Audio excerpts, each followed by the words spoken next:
It's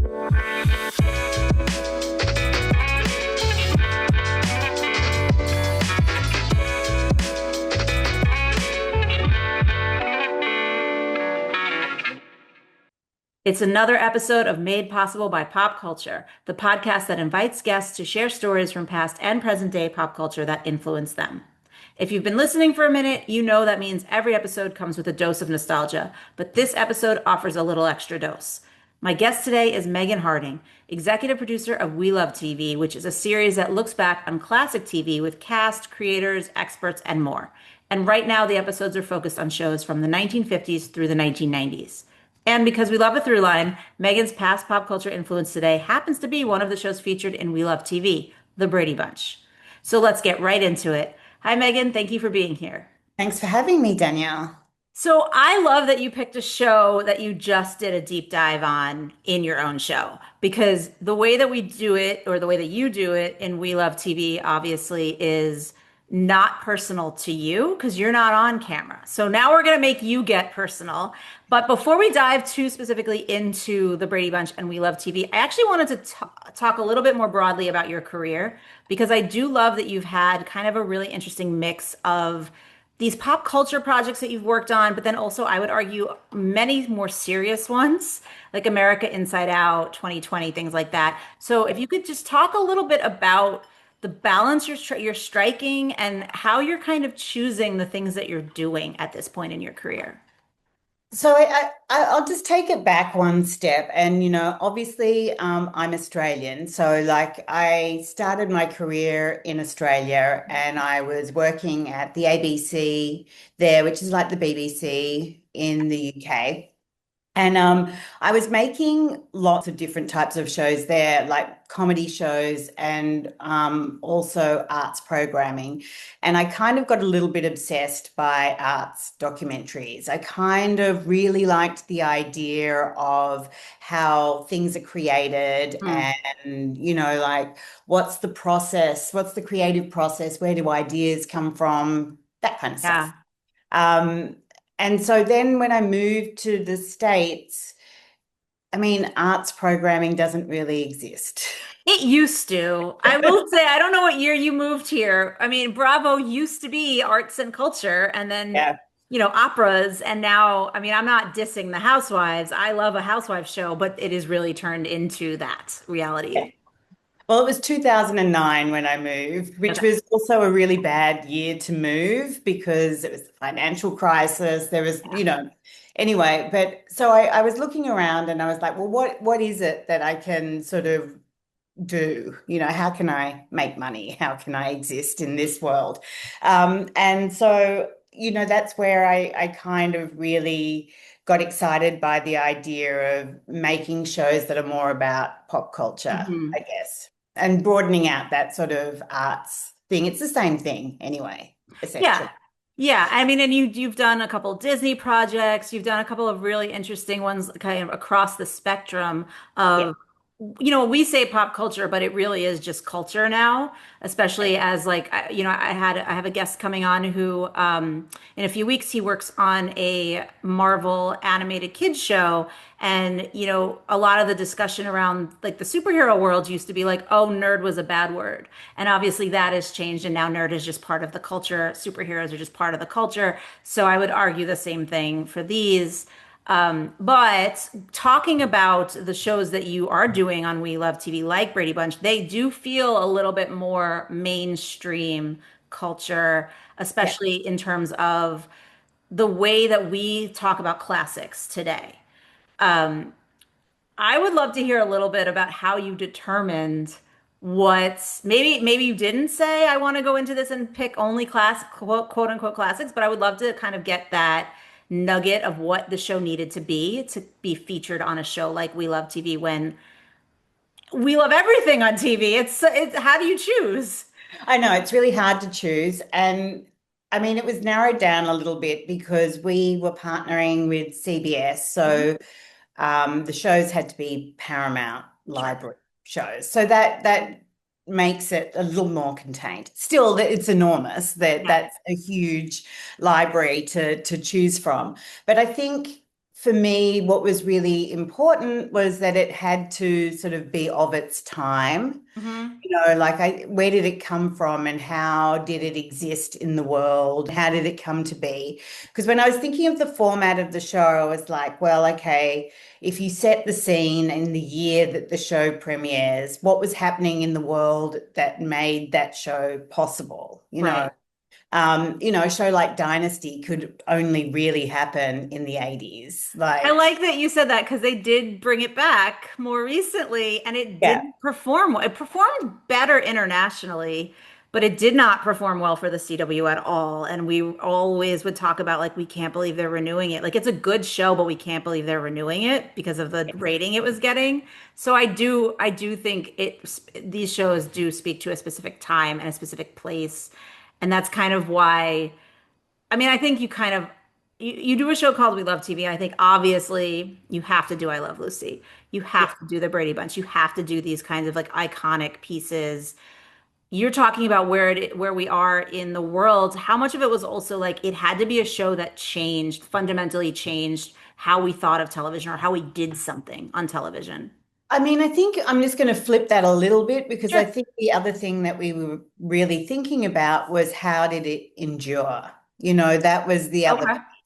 So, I mean, even if it only endures because it's really outdated, like something like Dynasty, the joy of revisiting that is you're like, oh my gosh, like what happened then? What did Yes. they say? Are they really going to slap each other and jump in the lily pond and all the rest of it? So it kind of had, and I would also argue that Dynasty does have a legacy, like with the Kardashians and with. Yeah, yeah, yeah. What it inspires. Yeah.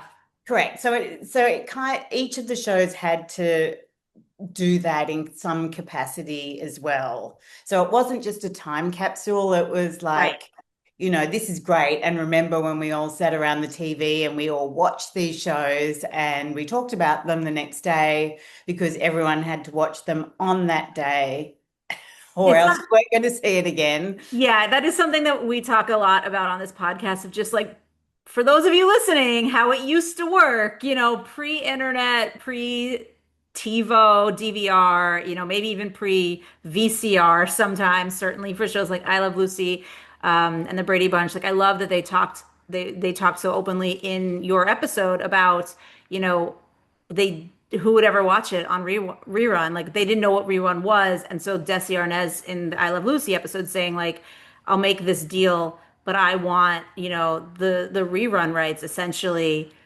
the networks and the studios never thought that was going to happen, so they were like, "Sure, take it," and then he got rich off of it because that became such a quintessential need for anybody in the business and anybody a fan of the business.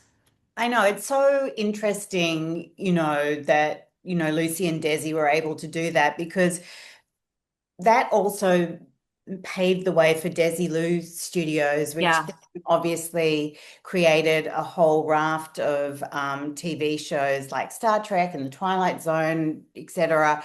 That you sort of think about like, well, what if that hadn't happened? Yeah. Then, we're still getting Star Trek versions today. So, if Lucille Ball hadn't been the one to say, actually, yeah, I really believe in this show and I think we should greenlight it, perhaps it wouldn't have happened at all.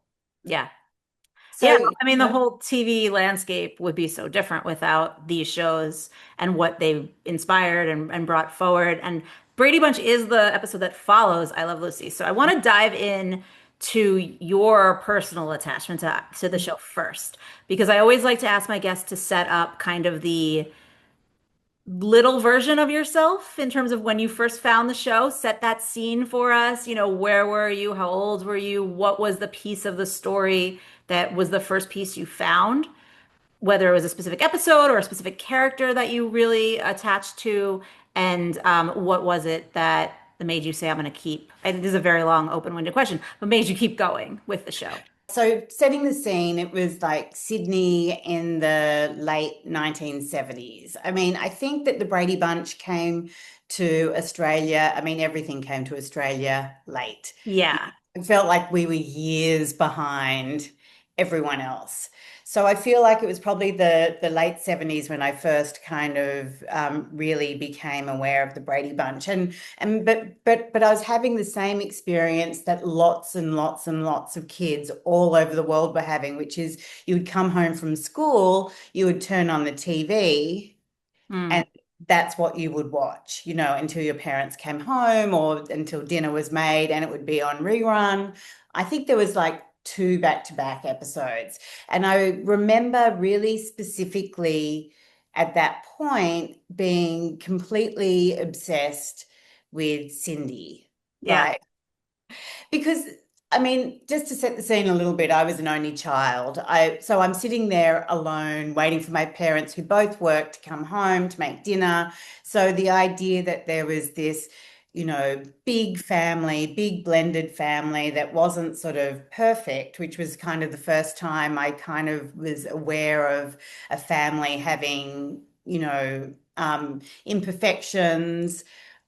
The house was noisy and crazy. That's so interesting because I was like, what imperfections? I remember thinking like, oh, they're the all-American, like what you should aspire to. They all seem so clean cut. They seem perfect to me. I grew up in New York. I was an only child too, but like we lived in like a dirtier, you know what I mean? Dirtier neighborhood. You could hear your neighbor through the wall because the walls were so thin. So it's so interesting to have that perspective.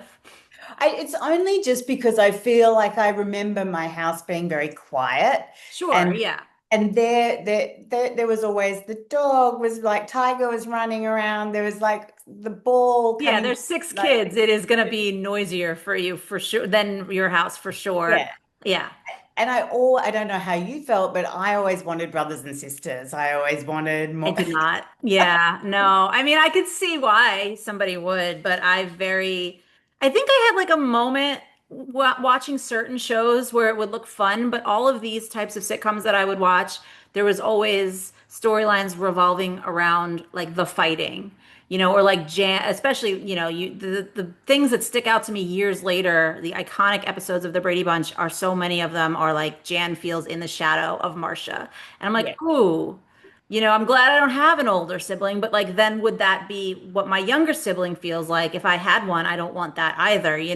So no, I very much like my independence, but that's a separate conversation. So Um, I just want to ask to go back for a second because you said you were watching the late 70s, so you're getting the episodes from the beginning of the series. You're just getting them like 5 years after it went off the air for America. yeah, I did do a quick Google search because I wasn't sure when it actually came to Okay. Australia. And I think it was 1973. So it Okay. was 4 years later. I don't ever remember any of the shows actually going to air in order. Like Oh. it was really interesting Oh, because I hate that. I was like always like, what's happening with her hair, particularly being obsessed with Cindy, her hair is in the ringlets and then it's in braids and Huh. they could all be mixed up. Yeah, I mean, I hate that from somebody who works in the business, from like there's an arc to the way that they made these shows. You should respect the arc kind of way. Now I'm going to wonder from the business perspective of selling the rights overseas, what caused that? Or if Yeah. it was just like, we're just going to put together what were the most popular episodes somewhere else because we hope that'll attract people here. I don't know. I mean, it's not crazy. It happens all the time. It still happens. Sometimes things will go to streaming in the air order, not the production order. And from these older shows, it'll still be messed up. But the reason I asked about the timing was because being someone who was raised overseas, were you aware of the show before you saw it? Like, did you already know what a hit it was and like the merchandise and all the stuff that made you kind of feel like, oh, I can't wait until we get it? I don't think so. I think I was just really drawn into that world, and I loved the idea that I mean, it was loud, it was messy, but it was kind of like, and it was an idealized imperfection. Mm, So there was, like that was by design, I guess. And I think for me, it seemed very American, even though it was always just a little bit dated because I was seeing it later. You know what I mean? Yeah. So we had moved on fashion wise, but Greg was still there with that Right. great tasseled vest, which I found out when I spoke to Barry Williams, it was actually his own personal, Oh. and he was really proud of that still, which I thought was super sweet. Yeah, yeah. I mean, Um, it is nice when they allow the actors to kind of infuse the character with something of their personality. And I mean, we hear that happens a lot more now, I think, than it did then. yeah. I mean, I can't say that definitively. I wasn't on that show, and I wasn't actually born when it first started airing. But I look back certainly through programs like We Love TV when they're talking about it, the way they are talking about writing it, certainly, and we'll get into this, I hope, but like even the way that like they were not very, it seemed receptive to Robert Reed's notes, Yes. like certain, like they don't want actor input, and that is a whole way of of working certainly for certain people. But so it's nice to hear they're like, okay, there's a little bit of Barry in there. A little bit. I mean, I think that's what was so great about meeting some of these people. You know, they were like my idols Mm, growing up. And also, I feel like there was a sort of a slight guiding light with them because I do feel that with the Brady Bunch, it was kind of that because it was so there was a couple of things that I really responded to. One was that I hadn't really seen a show where it was from the kids' perspective and it was really about the things that kids yeah, were concerned about. Really the adults were just there to support the kids and their whatever it was that yeah, they wanted.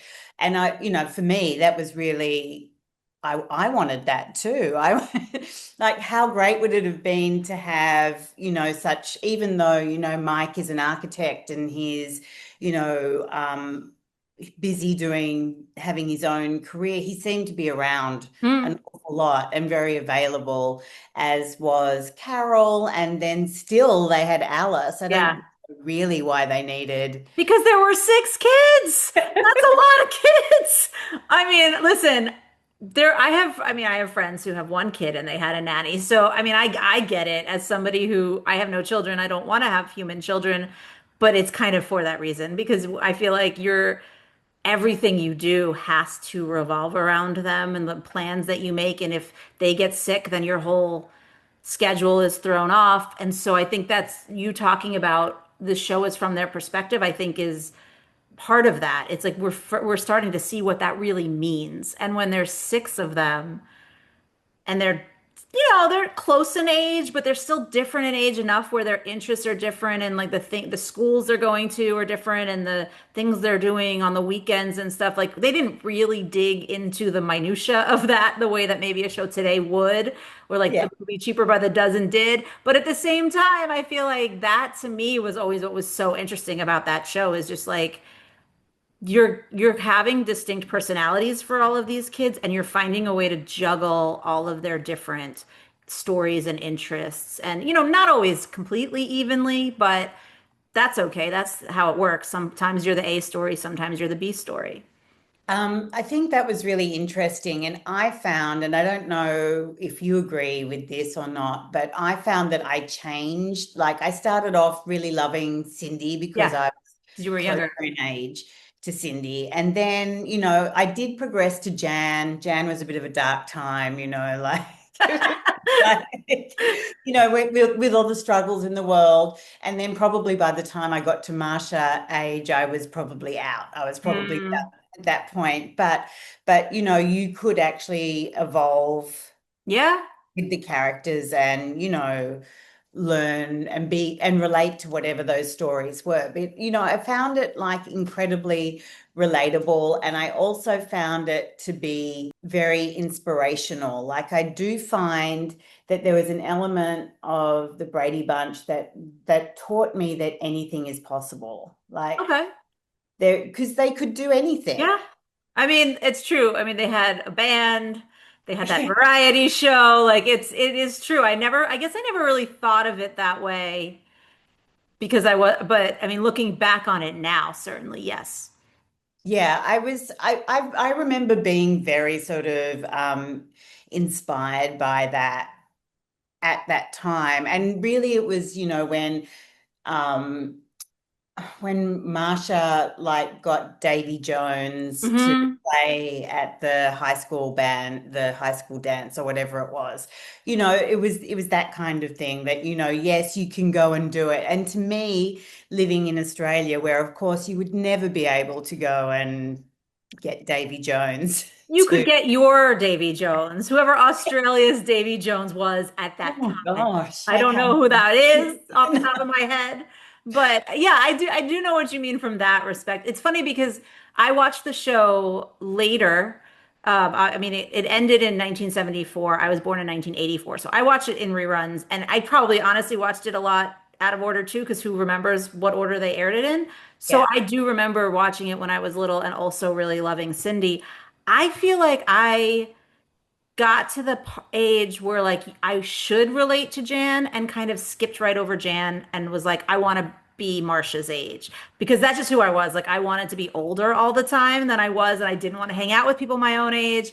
And so that's partially why I think when I was talking about Jan earlier, like I feel even worse for Jan than they wrote her because I didn't treat her well as a viewer either. And so it has that extra layer of nostalgia about the like way we project ourselves onto the show. And I think it should change at any given age that you're watching it. Like if I were to, I did go back and watch some of it recently to talk to you about the show. And like, I'm not saying I relate to the parents because I'm closer in age to them, but I certainly was watching the kids differently because Yeah. you're watching the kids like having gone through all of that and having the perspective and the time away from those years and kind of saying like, who could have treated each other better? What did they do right? What did they do wrong? Like, not judging, but just, looking back with wisdom. So I think that's what partially is. You were talking about the shows needing to endure for We Love TV, and I was like, I think that's partially the beauty of these shows is like they endure for not just the years, but also the age that you are when you can watch them at any age and still enjoy them and get something out of them. I think even if you've never watched it at all, you could come in clean as an adult and yeah, it would feel dated, but you could still enjoy it. Yeah, it was interesting because I have a 15-year-old and a 12-year-old. And I was trying to encourage them to come and embrace it. Like, look at this. Look, these are Right. the shows that I grew up with. And they kind of did get it. But it was But I way, wonder if you hadn't said, this is the show I grew up with, if you were just like, watch this show, if they'd be more or less receptive. Because I was not receptive to anything my mother wanted me to do or yeah, see. So I don't know. I mean, you probably have a different relationship with your kids, but I not do also really. wonder about that, just in terms of like, if they stumbled upon it themselves, what would they think versus if they have the perspective of this is something I did love as a kid. I mean, that's, I think, an interesting litmus test for a lot of these older shows when younger generations find them and how they find them. If they're seeing the actual episode or are they seeing a meme or a clip on TikTok? I think that that's really true. And like my kids don't, I mean, they're just not that interested in many of the things that I do. I tried. I It's I did okay. it. I know, I did a six-part making of series of the making of Frozen 2, where Yeah.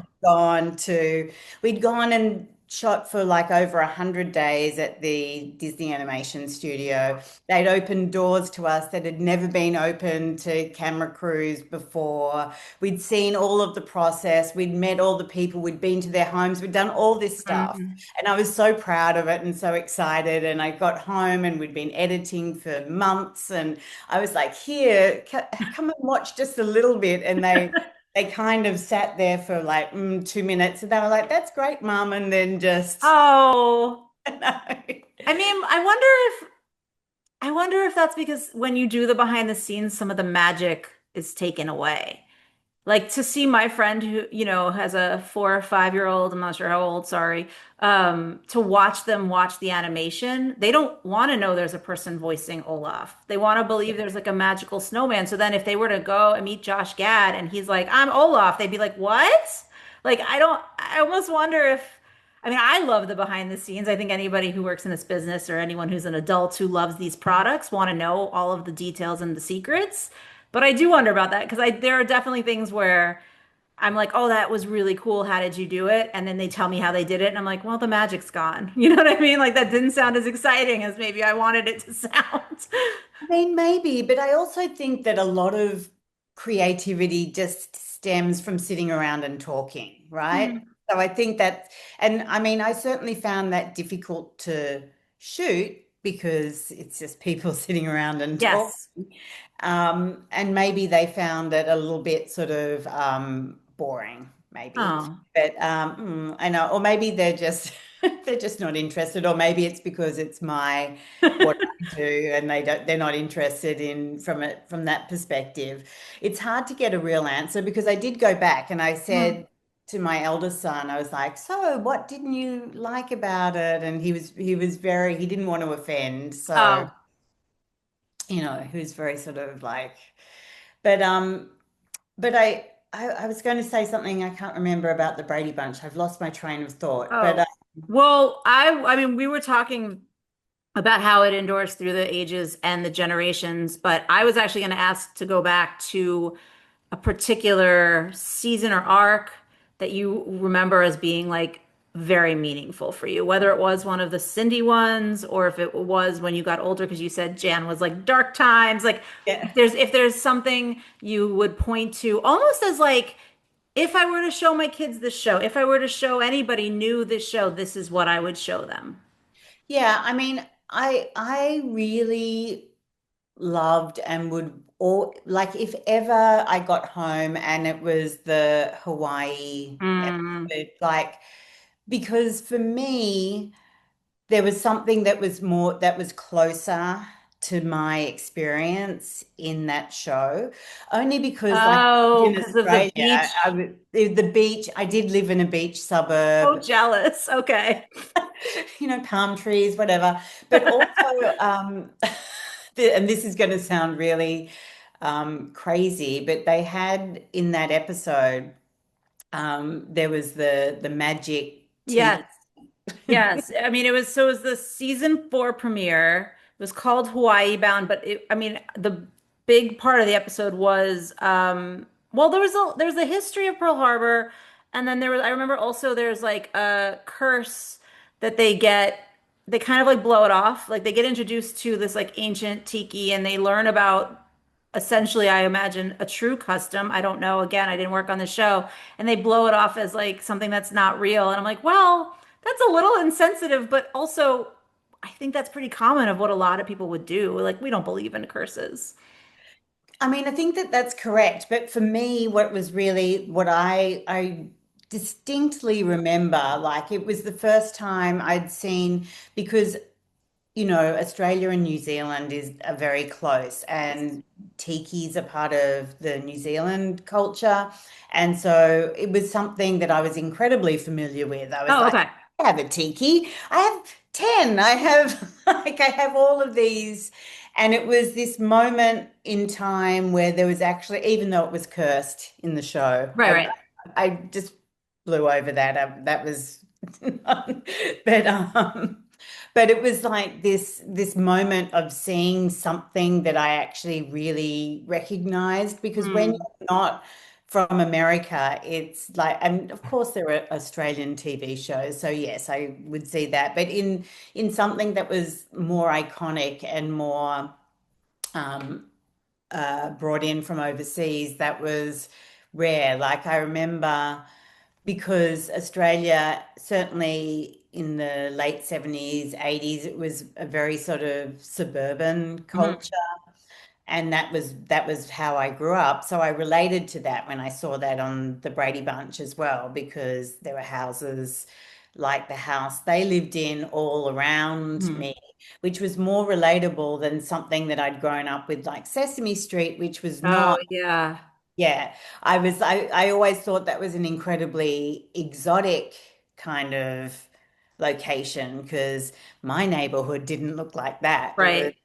you know. Yeah, no, that's an interesting way to put it. I mean, I guess even most people in America probably don't have a street that looks like Sesame Street. That's very quintessential New York, or even maybe older school New York than what it is today. But I am glad to hear you say that, watching this episode of the Brady Bunch with the tiki that they're blowing off as like fake or a superstition, that you were not offended. Because that is something that I think about today. Is like you're not setting out to offend anybody when you're making this, but you are tapping into a culture that your viewers some of your viewers will recognize, some of them will not. And if you're teaching them anything, you don't I don't I don't know that people walked away from this thinking all tikis are cursed or whatever, but like we always talk about how important it is to know what you're talking about, to have somebody in the writer's room who is, an actual authentic authority on it. I'm pretty sure they didn't have that on the Brady Bunch. So, this is something that like theoretically, if we watched it today brand new, depending on how they react to the tiki, might not come across so well for certain audiences. And I am not of the audience to know if that's true or not. I hope people out there are listening and can tell me. But this also just to speak about like how, they had Davy Jones. I mean, this episode also has pretty famous guest stars too, which I feel like really also spoke to how iconic the show had gotten and like how big the show had gotten, because now you were able to bring in all these, the fact that you could even go to Hawaii and do this episode says a lot, but also bring in all of these bigger people. Don Ho played himself, which is I would argue probably the biggest name at the time. Yeah, I think, I was really interested in the fact that, and I don't know, I don't think the Brady Bunch was the first to do this, but the fact that they would go on location Right. and shoot these episodes, I think other shows had done that prior to it, but it wasn't a very sort of common thing. And to choose a location that's sort of as iconic as Hawaii, and they're clearly on the real Hmm. Hawaiian beaches. Certainly when I spoke to Barry Williams, he was talking about surfing a lot because he was Hmm. really into surfing at the time. And so that was like a dream come true because they sort of just sectioned off a little bit of the beach for him to surf. Um, Yeah, I mean, essentially they're getting a little bit of a vacation while they're filming this episode, which you're right. I don't think it was common then, but it certainly became more common, and maybe arguably because shows could look back and see the success of like this particular example. I mean, I remember growing up, all those TGIF shows would go, and a lot of them, because they were Disney shows, would just end up at Disney, which I did a previous episode of this podcast. For those who missed it, you can go back. It was a season one episode with Chris Hayner where we looked at a couple of those in detail. And then certainly that continued even, until a few years ago. The ABC Disney shows were taking their characters to Disney. Hawaii, I think, was definitely fewer and farther between because of the expense and the logistics, and who knows? I mean, if this industry bounces back, maybe we'll see a resurgence. Maybe, but I think it's also interesting to think it because, I don't think people traveled so much back then. Hmm. And I mean, when we were researching the Love Boat episode, that was certainly part of the appeal of that show. Sure, yeah. When they first started shooting it, I think the pilots had been shot on location, so they would go somewhere and they were shooting on a real boat. But then when they went to series, it was in a studio and they would just go and, shoot the sort of location exteriors, either later or before and cut Hmm. them. But then later on, when the show got very successful, they would go to these incredible locations. And again, I do remember this very distinctly. I remember the Pacific Princess coming to Sydney Harbour and like being in, and everyone was talking about it. Like Hmm. everyone was like, the love boat's here, the love boat's here. So, they would go to these locations that seemed to be incredibly exotic. Uh, and it was because people didn't travel that Right. didn't go to Sydney. I mean, Sydney is still a really hard place to get to from Yeah, I was here. gonna say it's far. I mean, I could certainly see. Listen, especially back then, like the fact that the Brady Bunch, they have six kids and they can afford to go to Hawaii is a big deal. I mean, I'm not saying it's cheaper now. It's just, it is different, I think, slightly different now with depending on where you're going. And don't forget they were taking Alice as well. Yes, but yes, that's true. I never fully listen, I'm not the kind of I am a little bit the kind of person that like tries to dig into logistics. I'm like, well, if you're taking her on vacation, are you also paying her for the days that she's on vacation? Because like then that's like extra. I mean, you should be if she's working, but that's what I mean is, it may not be cheaper today, but it is certainly logistically, I think, easier to get to certain places. Even Australia, it is easier to get to Australia. There are more flights than there Yes, used to that is be. true. There are more options. I have a friend who moved to New Zealand a few years ago, and she's coming back to visit at the end of this year. And she has a kid, and so they were talking about like the travel, and it's still certainly not pleasant. It's a long, arduous journey, especially when you have kids. Especially if you can't go direct, but it's Yeah. doable. It is certainly, especially today, if we want to get away and get out of this country, which I do, it is possible, and we all should remember that it is possible. Well, Um, and interestingly enough, like at that time, you probably would have had to go via Hawaii anyway, because flights like that is actually what you used to do, leaving oh Australia. yeah, You would fly to Hawaii, you would have a layover there, and then you would continue on to the States. true. So you can just do it that way. Exactly. And then you stay in Hawaii for a few days. And, that is part of our country. It just doesn't look like the rest of our country. So maybe just stay there the majority of the time. It's nicer. So I do want to talk obviously about making We Love TV beyond the, general things I talked about already in terms of like what goes into the kind of episode.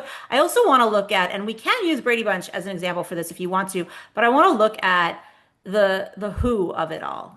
How you determine who's the right voice for these episodes. Obviously, there are some people who are no longer with us because these shows are so much older, and so I know that probably really narrows down your options.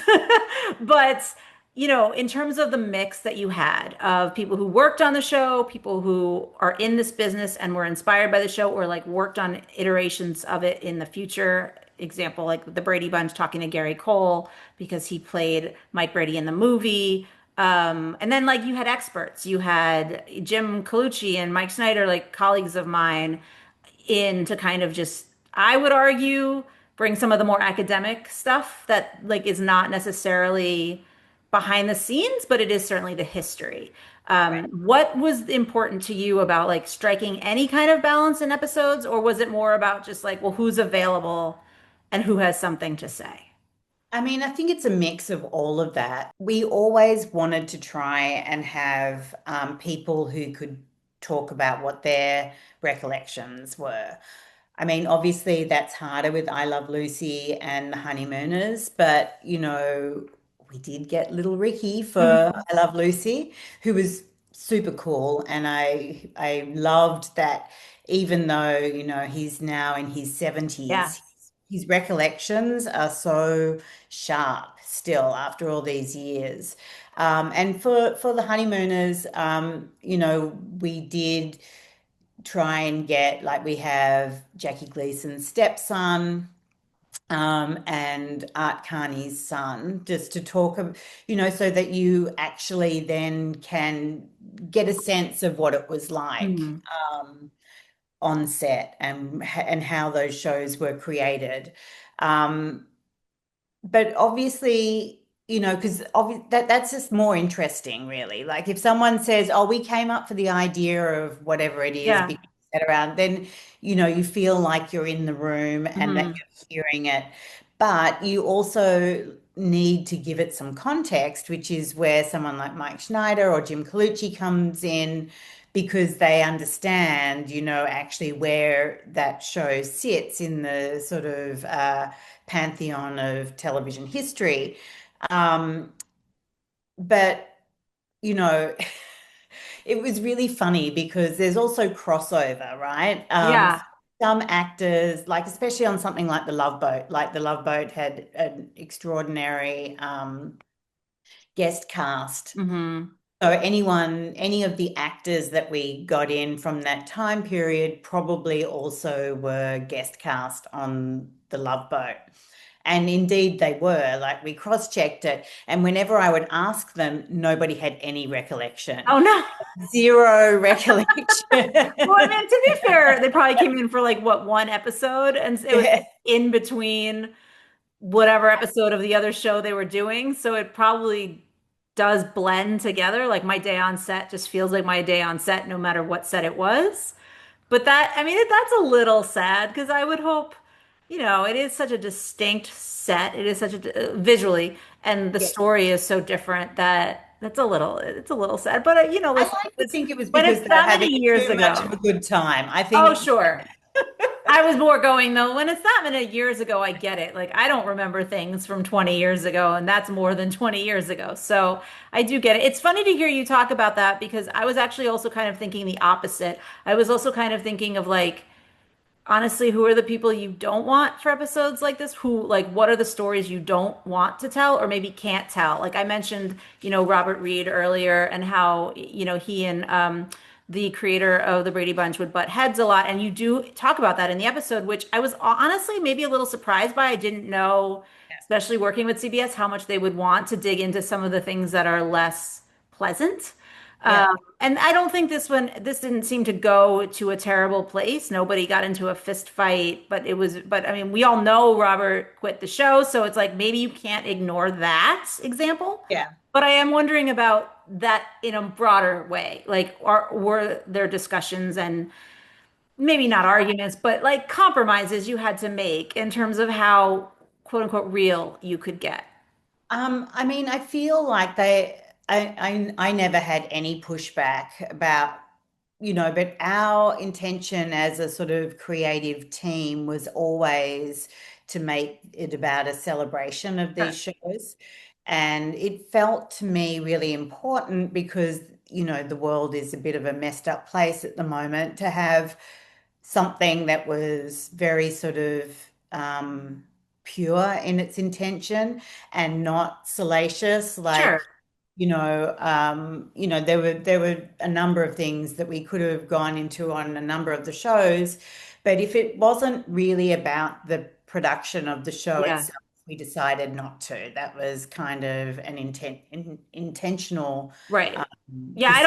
I don't mean like tabloid like gossip or anything like that. I just meant like, hearing this specific detail about Robert pushing back, for example, on it smells like strawberry heaven as a line in the show, but strawberries don't have a smell when it cooks. Like Yeah, I understand why like the writers like just say it as I wrote it, but as somebody who I famously have high standards, like no, I like that. You're making this feel more grounded and real, and sometimes sitcoms are too big and broad.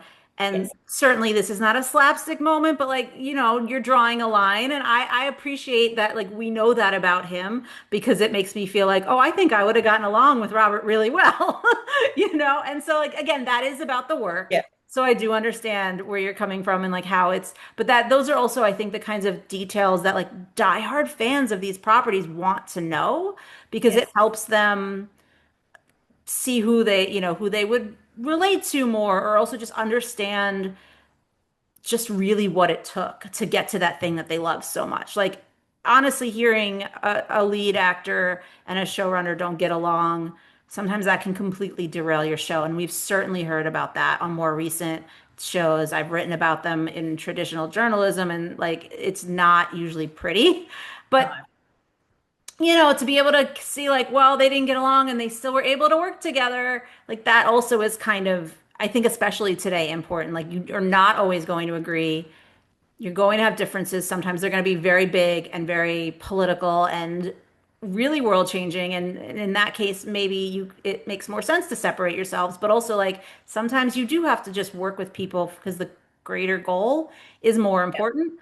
And I think especially today, that's an important lesson. And there are certain things that, if you fight over the minutia on, you lose sight of the bigger picture.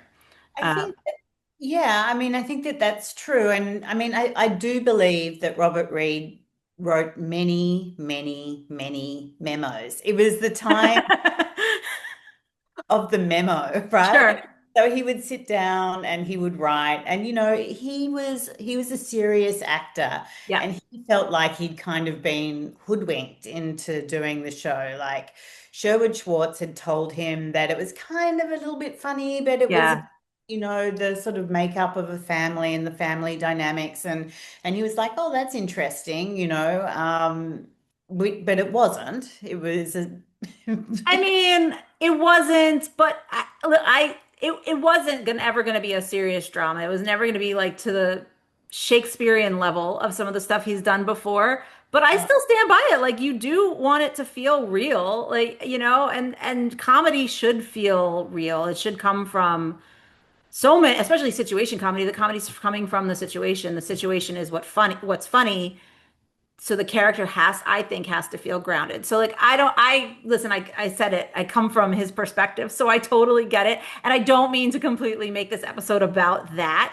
but that's a great example of something I think in your show that felt like, okay, these are really good details. These are really interesting pieces of the process that like maybe I kind of knew a little bit, but didn't know the level. And I Yes. think that's what's important when making a show like this today. Like we've heard about these shows so many different times, so many different ways, but if there's still something that we can get that's new out of it, and sometimes that does go back to who you have speaking, that to me is what's important. Yeah, we definitely tried to strike that balance. And the Robert Reed example is actually really interesting because it's really complex. That's the thing. I can understand why he was unhappy. I can understand what Sherwood Schwartz was trying to do. He's Hmm. just like, well, let's just get on with it. But what's interesting as well is that Robert Reed kept coming back. Yeah. All of the Brady Brides, and which were done with Sherwood and Hmm. Lloyd Schwartz. He came back for them all. So, He's so, just trying to make it better, but he knows where his bread is buttered. So, I and can't say I mean, I can't say it's a bad thing. You have this character that's so beloved and that like even if your situation working on it was a little rough, like you're going to be known as this guy forever. So forever. you might as well make the most out of that, whether that's coming back for everything, whether that's, I know they talked about him having good relationship with the kids and like keeping that tension away from them. Like that's at the end of the day, I think that's what's like most important is like the fan who's just watching the show and not caring or knowing about all the behind the scenes stuff, you can't see the tension on screen. And like that's what matters to them. I would argue that's what matters to everybody, but that's maybe all that they see and all that they know and all that they care about. It's really only the really nerdy people like me that's like, no, I want to know everything.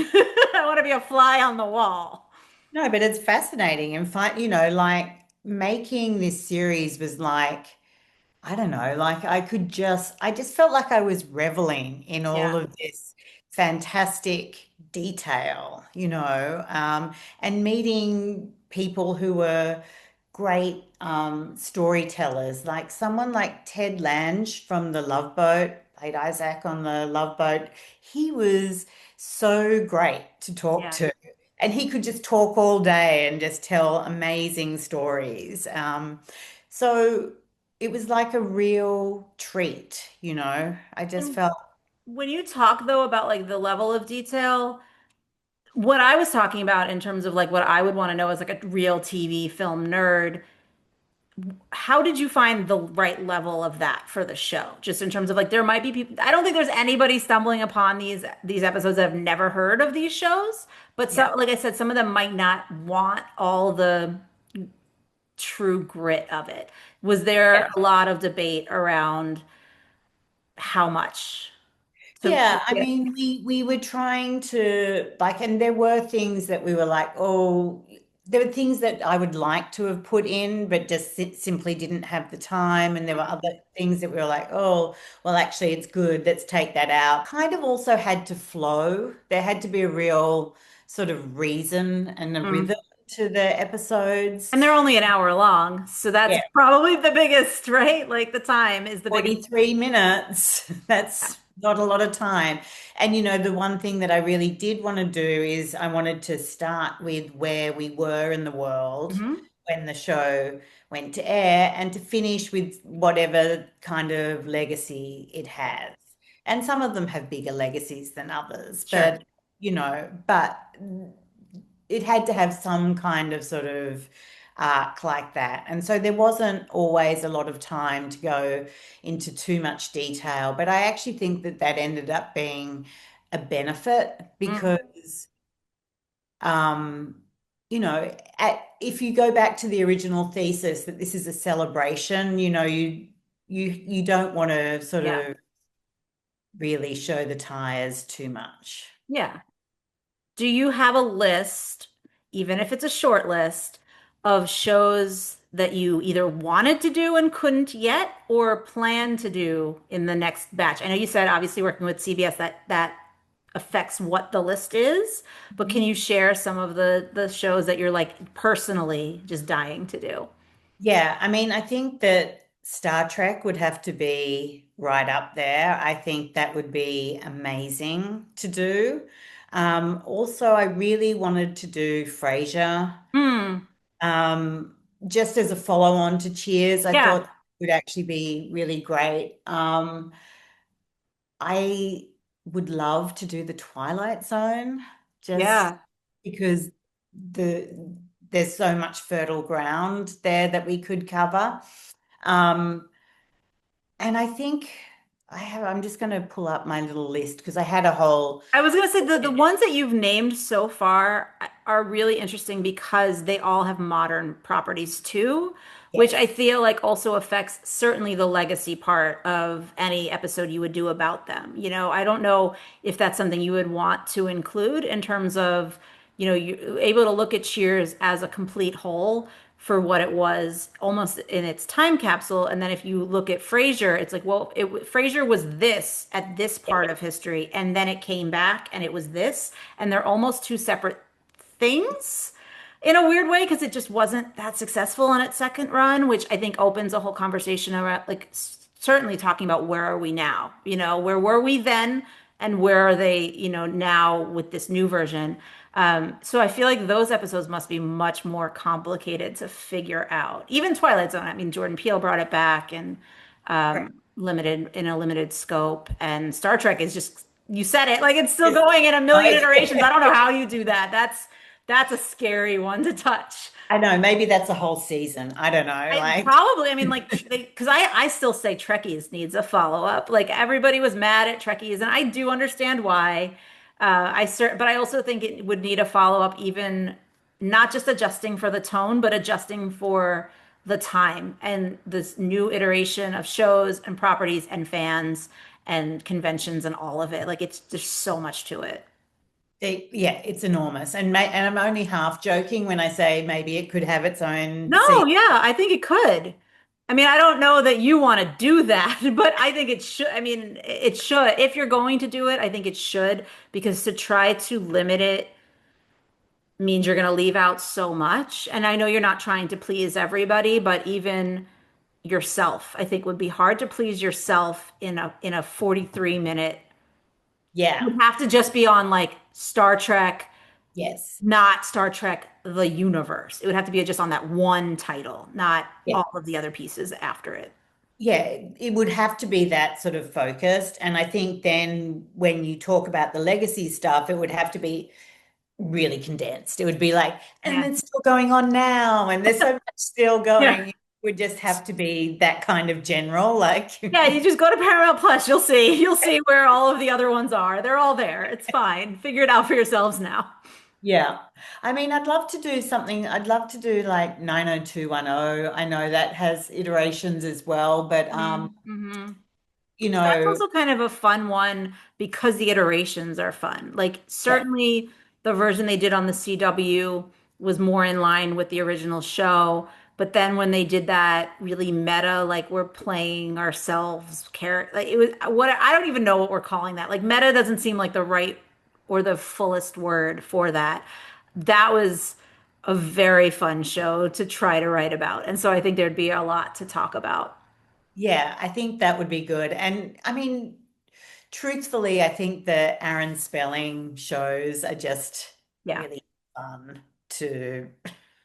to talk about in that historical sense, like I just go back again to Dynasty. I mean, I think out of this season, the Dynasty episode is probably my I favorite. was, I was going to ask because I do always make people choose their favorite child, but I thought you were going to say the Brady Bunch only because like you chose the Brady Yeah. Bunch to talk about as your past influence. So I Yeah. was kind of making an assumption that I'm glad I didn't fully make because that's really interesting to hear. Yeah, and I think it's just because, like when I was growing up and when I remember like I was 8 when Dynasty came on. So I was not watching Dynasty, although I probably would have I liked mean, you could, you just maybe were missing nuances. nuances, that's right. So, but I think what I really enjoyed about going back and looking at it was in my mind it was all about, shoulder pads and big hair, and really it was about so much more. Like Yeah. I had not really understood at the time, how important it was in terms of gay representation. I vaguely had remembered the sort of Rock Hudson Hmm. HIV kind of controversy around Dynasty. So it was really good to revisit that and to understand that it actually was taking quite an important stance, even though it kind of seemed to be quite a frothy and frivolous kind of Yeah. show, which it was. It But was, but I mean, I think that's why it was able to do some of those other things because you're coming to it for a spectacle and then it's like sneaking in important information. And we talk about it all the time that that's usually the most effective. yeah, I love, and I will say this till my dying breath, like I love The Handmaid's Tale. I think everybody needs to watch The Handmaid's Tale, but I also fully understand why so many people can't or couldn't because of how dark the world was when it was airing. And so it's like if that show, if you take the lessons of that show and the politics of that show and you sneak them in through something that's a little bit more fun, you're going to probably have this is crazy to say because Handmaid's Tale was a very successful show, but you're probably going to have an even more successful show yeah, because there will be fewer people who are turning it off or not even considering turning it on because they're already afraid of what it might make them feel. yeah. Um, and so that's partially why I love dark comedy too. Like, I mean, I wouldn't argue that Dynasty is necessarily a dark comedy, but it's, there is elements of that. There were elements of that, I should say. So, and certainly, I talk about Aaron Spelling, like Melrose Place I is know. one of my favorites. And like, we always talk about the iconic image of Kimberly ripping the wig off and revealing the scar. And it's iconic because it's such a visual image, but like what it really means. And then if you stop and think about like what that meant for this quote unquote crazy woman that we were just like judging and calling crazy, but like no, there was something much more to it. Even Yeah. something like that, like a layer like that is so important. Totally. And the other thing that I really loved about Dynasty was that it was all about the women. And they weren't young, they were older Right. women. And, it's hard to believe that Joan Collins, I think, was 48 or something, Mm. when she joined the cast um, in the second season, at the start of the second season. But, because she looks amazing, Yeah. obviously, but basically was acting and playing that role of Alexis into her 50s and Mhm. doing it really well, and Yeah. operations and wearing great clothes and being a total bitch at the same time. Like, Yeah, and we need more characters like that. I think we're slowly coming back around. I think there have been handfuls here and there, pockets of the industry where there are better roles for women of that age, but they're still just pockets. And I'm yeah, not arguing that there were more back then. I just think that like that was so iconic because it was also still rare, like they were essentially filling a deficit. And so now we're still sort of filling deficits in certain places. And hopefully that'll just widen and there will be more of it. And then that means that you can do more episodes reaching beyond the 90s. I don't know if yeah. you, before I let you go, do you have a cutoff? Is there like, we can't No. talk about something that's too soon, for example? No, I don't see why not. And in some ways, I mean, it might even be better, like because obviously the more time passes, the less people are around who can actually tell you those firsthand stories. So Yes. maybe it's better to do it sooner rather than later. Yeah. Maybe the legacy is not so um, defined, but that's okay too. We can get around that. Yeah, yeah. I mean, I'm not saying something that ended yesterday, but Yeah. I think all the shows that popped into my head are not CBS shows. And all the shows that popped into my head are also more of what I would call still kind of cult classic shows in the sense, but I think sometimes those are the ones that are also fun to examine because it's important in its area, in its niche, and it deserves more mainstream attention as well. And maybe they're not the ones that you're going to be able to sell immediately, but in success, hopefully then those can also have a place in what is essentially, kind of an encyclopedia of like very important television.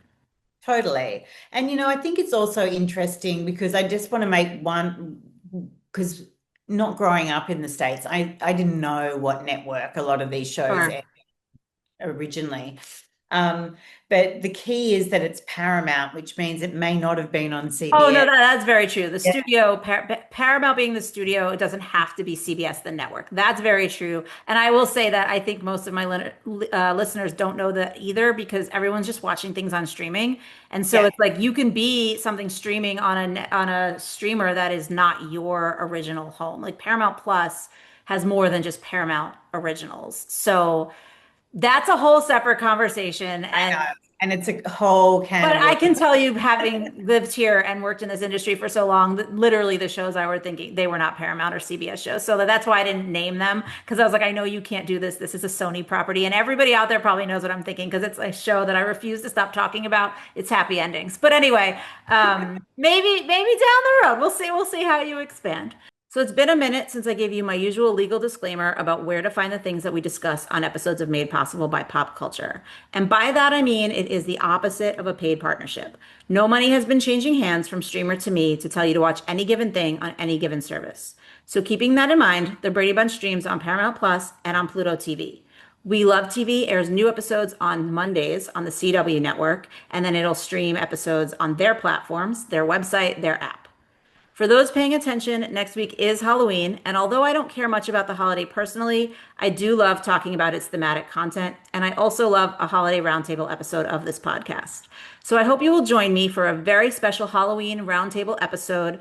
There will be some familiar faces like last year, but a new topic from last year. And to give you a little spoiler, it will be inspired by Stephen King. So thank you again for listening, watching, commenting, liking, subscribing, following on social media, and all of the things. This has been made possible by Pop Culture, the podcast.